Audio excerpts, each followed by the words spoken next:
JB, if we're looking at potential season where cats are going to be dropping and it's going to be like Shane Falco and the goddamn replacement because they're going to have to keep 6 quarterbacks on the roster because cats are going to be COVID, it stands to reason that the levee's going to break and Cap is going to end up somewhere. And I got to tell you, it's funny. I've actually been thinking about it between the last episode and now.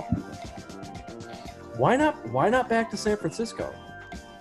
If you really think about it, if you look at the depth chart, they got Jimmy G, they got our guy from the show, Nick Mullins, aka the real Big Dick Nick, and they got They got CJ Beathard. With all due respect to CJ Beathard, I'm cool, man. Like you can be on as a camp arm, or you may end up on another team. JB says it all with the motion. Why not? Listen, hold on. I appreciate that. That's a hell of a point, right? I appreciate that, right? But I'm just gonna call it like I see it. You're going to Jacksonville, right? Right? They need a real quarterback in Jacksonville, right? And I think, you know what I'm saying, with the legs and arm, Cap can be dangerous and give them some kind of success down there, right? Give them something to be excited about. Because they losing their whole life down there. Leonard Fournette wants out. Right. Who is their quarterback right now? Who they got a quarterback? The Mississippi Mustang, Gardner Minshew. Yeah, Gardner Minshew.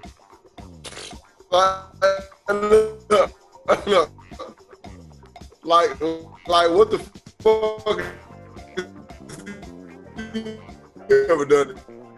You know what I'm saying? So it's like, point blank. Yo, can you hear me? Yeah, no, you're kind of. I mean, yeah, Gardner Minshew. You know, who really knows what he got with that? But I mean, but that's the thing though. But from Cap, but that's the thing though. Now, from where the conversation has moved, Cap has way more leverage, right? Cap has a lot more leverage of where he wants to sign. Jacksonville sounds like a toxic as fuck organization. He has history with San Fran, even though it ended kind of bogus. It's a new regime in there. It's a new coach and a new GM.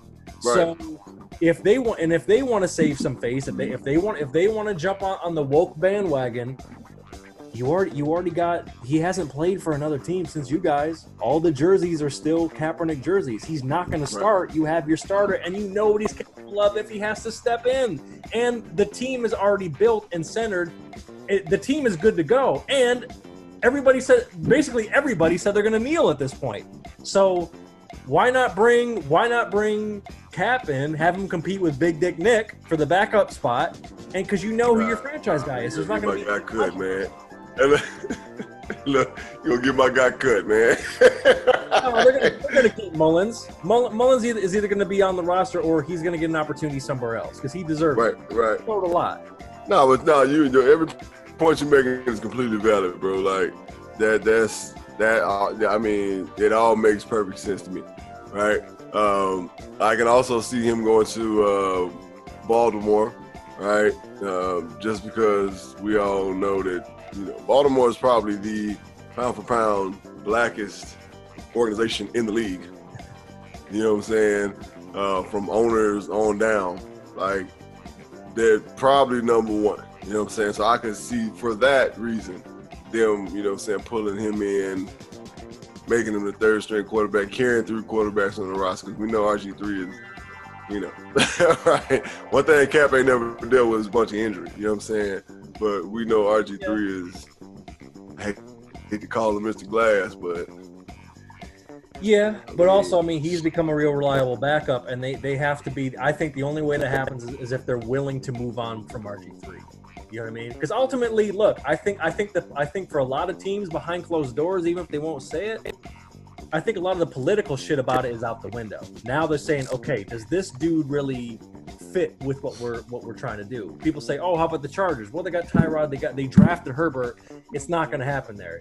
Cap is only going to sign in a place where he's guaranteed to be the backup and or compete to be a starter.